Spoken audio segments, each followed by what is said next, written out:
at St Thomas More's Catholic Church here on the Marsh. From an early age, I got to know all about Jesus and learn what he did for us. So I've always had a faith and belief to direct my life. In my teens, my dad died suddenly of cancer, and I struggled to come to terms with it and grieve for him. Instantly, I was the man of the house, helping my mum. Men weren't encouraged to show their emotions. Only weak, failing men cried. In 1985, I got married to Elaine. We tried to have children, but we were not able to, so we began the process of adopting 2 children to complete our family.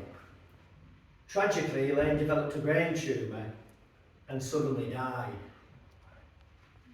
I asked God, why did you allow this to happen? I'd lost 2 people who I'd loved to cancer, and I was thrown into despair and had to comfort 2 very young and hurting children. It wasn't the happy ever after they had imagined.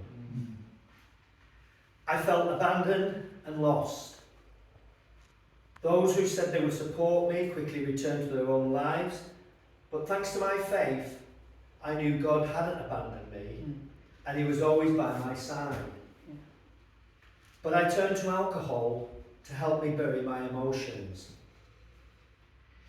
In 1999, I married Sue, and now between us, we had 4 children and were shortly to have one of our own. The complex family we had brought many difficulties and challenges. Unfortunately, I was turning more and more to alcohol for comfort, and my life was spiralling out of control, although I didn't want to admit it. My world was crashing in on me, and I began to wonder how God would ever forgive me for all the mess and hurt I was causing. I felt ashamed, and I stopped going to church. I felt I was unworthy of being in my Father's house. I kept doing the same things repeatedly, somehow expecting a different result, but I wasn't willing to do anything to change my circumstances. I was a mess. Finally, one grey November day, I sat down at Hestbank Shore, looking out at Morecambe Bay, where the sea and the sky merged into one.